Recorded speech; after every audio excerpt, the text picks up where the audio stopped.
Los comentarios del doctor Rivas Sousa, que dice que le dispararon directamente al cardenal. ¿Quién es el doctor? El doctor era el médico forense de Jalisco. Fue el encargado de hacer la autopsia del cardenal. Una gente muy reconocida. No hubo autopsia, pero hubo un reconocimiento de cadáver. La autopsia no se realizó por una petición expresa del licenciado Carlos Salinas de Gortari. Por ejemplo, los testigos del aeropuerto que señalan con toda claridad cómo el vehículo del cardenal, cuando llega, abre la puerta y se va a bajar, se acercan las personas y le disparan. Hay un testigo que viene a la hora de recrear, que señala que primero se oye un disparo. Él va con sus maletas para llevarlas a un automóvil, escucha un primer disparo y entonces lo alerta, voltea y en ese momento se acerca uno de los sicarios, le grita al cardenal: ¿a dónde vas, pinche curita? Le dispara a quemarropa. Entonces eso está en las declaraciones y había sido desestimado. Siempre estuvo en las declaraciones. Siempre estuvo en las declaraciones. Entonces son, por ejemplo, de las cosas que están desestimadas. Y otros testigos ahí, unos obreros que estaban trabajando, que también ven la misma escena. ¿Y escuchan lo mismo? No, porque están a distancia. Él es el único que dice que escucha esto. Y luego algunas cuestiones que son tremendas. Por ejemplo, uno de los patrulleros de camino que interviene se da cuenta que después de haber asesinado al cardenal y cuando está todo el mundo llegando, todas las corporaciones, ve a una persona que se acerca al coche del cardenal y saca un sobre de papel manila y se lo lleva corriendo. Y entonces ese es un testimonio de un agente de la Policía Judicial, de Caminos, que está diciendo qué es lo que vio. ¿También distancia. Lo dijo desde el principio? Desde el principio, sí, obra en el expediente. ¿Y también se desestimó? También se desestimó.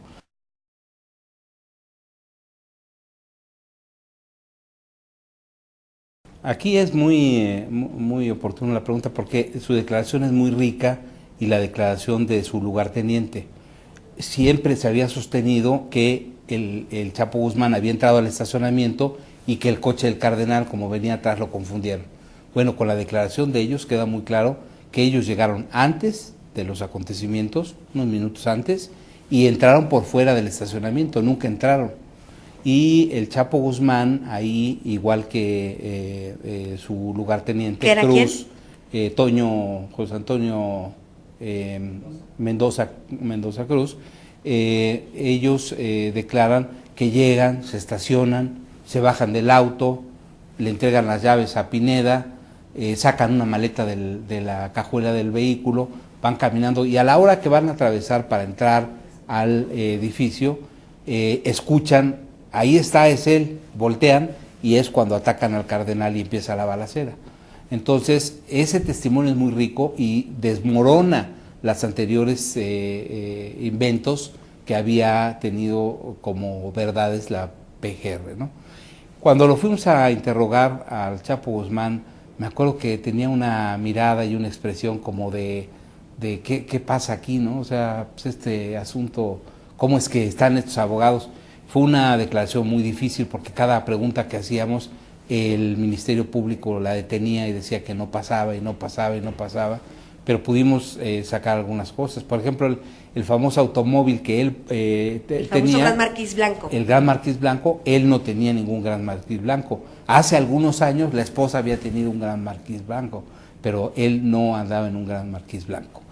¿Él negó en algún momento tácitamente que él hubiera participado en la balacera? Sí, él dijo: nosotros no tuvimos nada que ver. Nosotros, yo iba a Vallarta. Bueno, muy interesante porque él reconoce, en primer lugar, que alguien con mucho poder citó a las dos bandas, al Chapo y a los Arellano. Una persona, no dice quién, pero dice sí, hubo una persona necesariamente que los convocó a los dos. O sea, hubo quien generó el pretexto para que supuestamente se diera la balacera. Así es. Y además, Horacio Montenegro luego va a abonar en esta tesis y va a decir: nosotros veníamos siguiendo los pasos del Chapo Guzmán y sabíamos que estaban los Arellano en Guadalajara desde antes. Dice: desde el momento que salen del hotel los vamos siguiendo. Es decir, ellos estaban... que de haberlo querido matar, pues lo hubieran podido matar mucho antes y no específicamente en el aeropuerto. ¿Al cardenal? No, al Chapo Guzmán. Al Chapo Guzmán, sí, claro. Y una de las preguntas que nos hacemos nosotros es ¿por qué no lo detuvieron? ¿O por qué no detuvieron a los Arellano? Es en este acontecimiento cuando se empiezan a mover, el ejército se empieza a mover y realiza una serie de detenciones, mueren unos peruanos narcotraficantes, detienen armas, detienen casas. Entonces, a partir de este acontecimiento sale ganando la operación antinarco por parte del gobierno, ¿no? Y Rebollo, cuando hace su declaración, dice con mucha claridad, las personas sabían muy bien qué hacer, no eran ningunos improvisados, eran gente que sabía cómo utilizar las armas. Bueno, hubo 6 asesinatos más, pero es muy interesante también el propio Rebollo, cómo indica que estos asesinados, él dice, probablemente eran parte del escenario. Por ejemplo, hay unas personas que vienen de un rancho, se están bajando del taxi, escuchan la balacera y empiezan a correr, y por la espalda les disparan y mueren. Y 2 sicarios que al fondo del estacionamiento fueron asesinados, y luego alguien que estaba cerca del coche, el cardenal que mueve su vehículo, también lo matan, en fin. Pero Rebollo dice que es parte del escenario en lo general. Rebollo y luego Montenegro va a fortalecer esa tesis.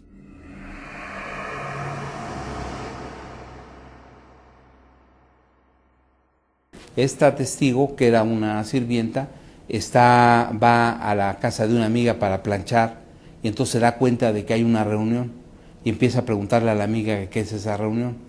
Y la amiga la calla, le dice que guarde silencio, que se espere en el lugar donde está planchando, y ella se asoma y ve la escena donde están planeando el asesinato del cardenal Posadas. ¿Ella pudo identificar de quién era esa casa? Sí, ella habla de una familia que es Rivera Casillas. Entonces, esta testigo presenta o aprecia que esa reunión y escucha cómo van a matar a alguien y le pregunta a la amiga y luego la amiga le dice que es al cardenal. Ella misma dice hay que avisar y luego tenemos el testimonio. ¿Cuándo se supo? ¿Cuántos días antes se supone que fue esa reunión de que ocurrieron los hechos? Un par de días antes del asesinato. Y luego en la mañana del día del asesinato ella busca a un sacerdote para avisarle que van a matar al cardenal. ¿A qué sacerdote lo encuentra. Buscó? No encontró. No lo encuentra. Se apellida de la Mora.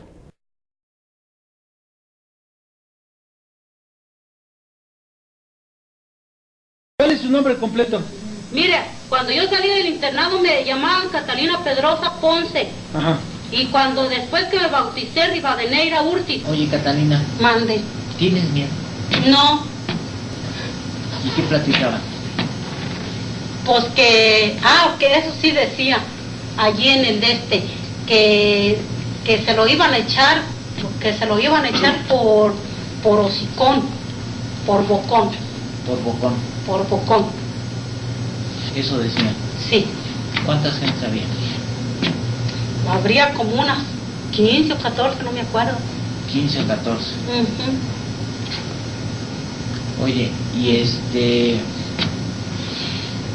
¿y sabes dónde está el video? ¿Quién? ¿No? Ni modo que lo grabe. No. Es hasta menos. Este señor, eso se habló ahí. Ajá. Se habló ahí. Y pues creo que lo grabó uno de ellos mismos. Lo que sí me dijo esta Edith, dices, van a echarse algo gordo. ¿Eso cuándo te lo dijo? 4 o 3 días antes del asesinato del cardenal. Sí vi la junta, nos escondimos. No eran muchos hombres, como 15, 14, y bien vestidos. ¿Y a qué hora se acabó la junta? Terminaría como 15, media hora, 15 minutos, media hora. Y ya nos salimos. ¿Alguien les habló por teléfono? ¿A quién? ¿Cuando estaban en la junta? No me acuerdo. ¿No te acuerdas? ¿Algún otro militar? No, nomás ese José Guadalupe y eso porque estábamos cenando y volteamos y dijeron, ese es un lindo matón.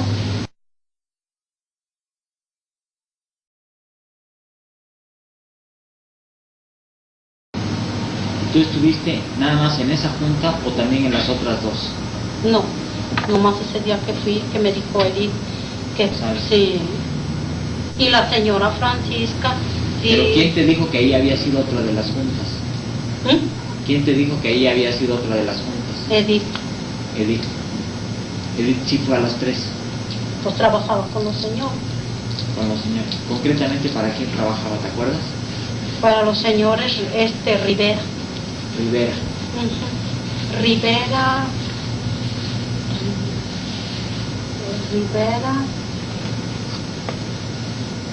Casillas, creo. ¿Rivera Casillas? No me acuerdo. ¿Pero el nombre? Rivera Casillas. Y me dice Edith, se van a echar un pez gordo, me dijo. Y allí dijeron, lo vamos a echar por bocón. ¿Y qué más dijeron? O sea, pues en 15 minutos debías de haber escuchado más palabras. ¿Pero qué dijeron? ¿Nos vamos a echar a quién? ¿Cómo dijeron que? ¿Cómo sabías tú que al que se iban a echar era el cardenal? Porque dijo Edith, se me hace que se van a echar un pez gordo. Ajá. Y entonces le dije... Entonces Edith fue la que dijo o las personas que estaban platicando, a ver, Edith, cuenta. Porque Edith se supone que ella trabajaba allí. Con los Casillas. Y cuando dijeron que yo alcancé y Edith dijo que el cardenal. Digo, ¿cuál cardenal? Y entonces dijo uno dijo, para que se le quite lo bocón y andarse metiendo aquí y allá, hay que darle un escarmiento a la iglesia, ¿sabes cómo dijo?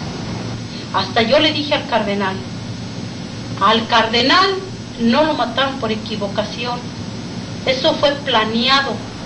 ¿Cómo voy a confundir yo a un cardenal con un narcotraficante, aunque trajera pelo corto, lo que sea? No se parece el cardenal a un narcotraficante. Le dije, si no nos chupamos el dedo, la gente. ¿Eso tú se lo dijiste al cardenal? Yo se lo dije. Por lo que habías escuchado en la junta. Y yo le dije al señor cura, le dije, ¿usted cree que me va a poner una trampa y está loco? Le dije, ya vi ahí a otro. Le dije, pero yo no voy a decir más que lo que es. Ustedes me quieren estar hostigando para que yo diga cosas que no son y yo no voy a decir lo que no es.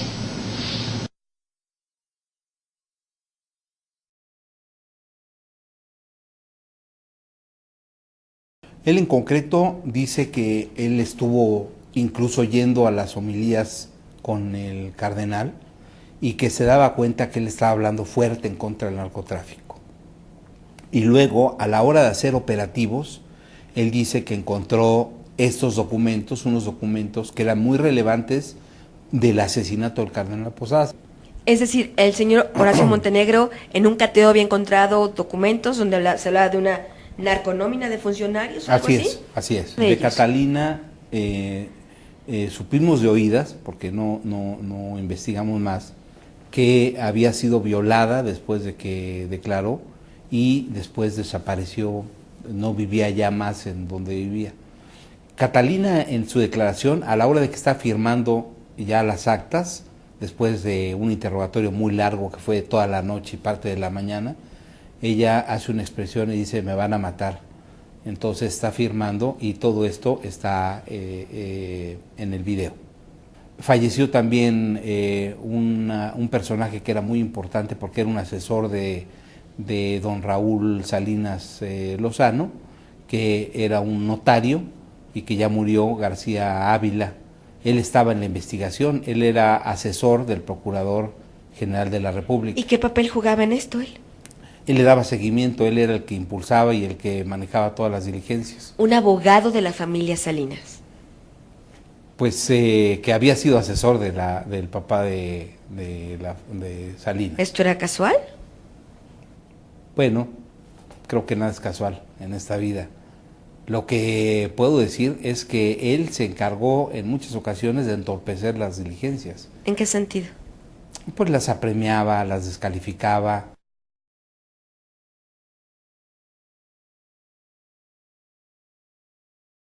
Hay dos testigos muy importantes. Uno de ellos es Ignacio Flores, que es un amigo desde la primaria del cardenal, que en averiguación previa declara que el cardenal, antes de que lo maten, unos días antes que lo maten, lo manda a llamar de urgencia. Él tenía su residencia en Guanajuato. Y entonces le dice, oye, pues puedo llegar mañana, no ahora mismo, necesito que vengas. Y entonces va, encuentra muy deprimido al cardenal y muy tenso. Y entonces le dice, oye, ¿qué te pasa? Y dice, fui a Los Pinos y me ofendieron. Córdoba Montoya me sacó de Los Pinos a empujones y casi me cachetea. Oye, ¿por qué? Le dice, era un problema del corredor en Tijuana, de prostitución, de narco. Y entonces ya Nacho Flores le dice, pues ya tranquilízate, no pasa nada. Solo se refería el cardenal a los asuntos estos de Tijuana. Así es. Y luego un segundo testigo, que es Melitón, que viene en el libro, dice... ¿Melitón qué era o quién era? Es un sacerdote que llevaba las finanzas de la diócesis. Entonces lo va a ver para ver un tema financiero y saca de su camisa una tarjeta y le dice, comunícate con Luis Donaldo, comunícamelo. Y entonces ya Melitón le está oyendo y recibe la llamada de Luis Donaldo y luego se la pasa al cardenal y el cardenal ya le contesta y le dice de inmediato, oye, ¿cómo terminó aquello? Después de la reunión de... O sea, Luis Donaldo había estado en ese... Que había estado en el altercado. Sí. Había presenciado el altercado. Y le dice algo Luis Donaldo que hace reír al cardenal. Entonces se destensa un poco el cardenal en ese momento. Es los testigos que hay, y hay otro par de testigos en ¿Alguno de estos testigos habla de que el cardenal le hubiera expresado que temía por su vida o que había recibido amenazas? Sí, hay un testigo más que viene en el libro que reseña que cuando llega a la catedral busca al cardenal para confesarse, le dicen que está por llegar y entonces está fuera de la catedral cuando llega el coche del cardenal y se baja él apresurado y atrás de él llega un coche con vidrios polarizados y entonces saluda al cardenal y el cardenal está tembloroso y con las manos sudorosas, me vienen siguiendo y entonces se meten ahí. El cardenal ya, después de un rato la confiesa y todo. O sea, se presume que este vehículo de vidrios polarizados era el que venía persiguiendo al cardenal. Sí. Quiere decir que antes de que lo maten, hay una insistencia de amenazarlo, de ponerlo nervioso. Se metieron a su casa, incluso hay constancias de que rompieron las macetas, todo esto, y que estuvieron vigilando la casa, también hay constancia. Y hay constancias y son otros testigos, que no los pongo aquí porque ya fue en otra época, pero que intervinieron los teléfonos del cardenal. Entonces, estas constancias de las que usted nos habla, de que entraron a su casa y rompieron macetas, ¿fueron denuncias que él hizo en su momento ante el Ministerio Público local? No, pero cuando se inició la averiguación previa, en ese momento, los testigos, por el homicidio, hubo los testimonios y quedaron asentados en la averiguación. ¿Y que eran empleados del cardenal? ¿Eran empleados de...? Claro, el jardinero, la hermana que ayudaba ahí, en fin, o sea, sí están los testimonios ahí. Estos testimonios, tanto de la señora Catalina como el de el padre Melitón, como el de la otra persona, ¿habían sido dados ya desde el inicio de las investigaciones o fueron llamados a declarar hasta que ustedes intervinieron? Cuando nosotros intervinimos. ¿Y cómo dieron con ellos? Bueno, había los datos, estaban los datos en informes ahí que nos habían mandado llamar. Y entonces nosotros pedimos, sus nombres desde un principio sí estaban en la investigación. Y fueron saliendo, pero nunca fueron llamados. No todos, pero fueron saliendo, uno nos llevaba a otro y a otro, es así como fue la investigación. Aquí, por ejemplo, en la investigación viene el intento de asesinato del cardenal Juan Sandoval. Y él dice, hubo dos momentos en donde me pareció raro el asunto. El primer momento es que está en Estados Unidos en un congreso de la iglesia y entonces cuando llega a su habitación encuentra unos mazapanes que le gustaban a él, le da un mordisco, luego le sabe agrio, lo escupe y de inmediato un dolor intenso de cabeza que casi dura un mes a pesar de los medicamentos que le... ¿Y no se fue a hacer un diagnóstico de que...? Bueno, le dijeron que podría ser X cosa, pero ahí estaba latente. Y luego un segundo momento, cuando es la salida del candidato para la presidencia de la República por parte del PRI, caray, ahora se me olvida el nombre, de Labastida, del licenciado Labastida, lo invitan a la reunión de, digamos, de despedida de la burocracia y para iniciar la campaña. Y ahí le ofrecen un tequila y vuelve a tener esa misma experiencia de un sabor amargoso que lo escupe. De ahí empieza él no solo con el dolor de cabeza, sino ya con un problema de orinar sangre y termina en el hospital. ¿Hubo algún diagnóstico médico? Sí, que estaba necropsiada parte del intestino y que muy probablemente era una sobredosis de plomo que pudo haber sido por ingesta a través de cualquier vehículo. Entonces, este acontecimiento, él dice, lo más raro del asunto es que antes de que cayera yo enfermo, porque él va a la cena y luego al otro día en la mañana hablan a la casa del cardenal y le dicen a la hermana, oiga, ¿cómo amaneció el cardenal? Bien, ¿quién habla? ¿No le duele el estómago? ¿No le duelen las piernas? No, ¿quién habla? ¿No está enfermo? Y cuelga la hermana, busca al cardenal y le habla y dice, oiga, ¿cómo se siente? Me siento bien. Pero ya para la tarde está el cardenal en el hospital y lo intervienen y le cortan un... ¿Y no pudieron rastrear de dónde venía esa llamada? No pudimos.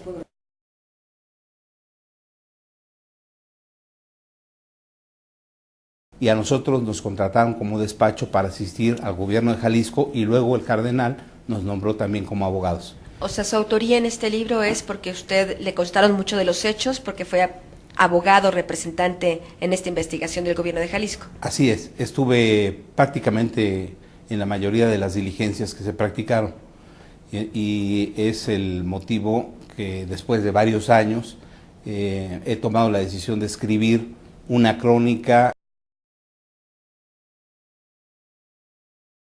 y todos los que dicen que están persiguiendo la justicia, hagan valer esa justicia. No digo que necesariamente ellos sean los chacales, que nos digan quiénes son los chacales. Ellos saben. ¿Por qué? ¿Quién manejó, insisto, al ejército? ¿Quién manejó al narcotráfico? ¿Quién manejó a los sicarios para que sucediera el asesinato? Gracias, Ese es el tema.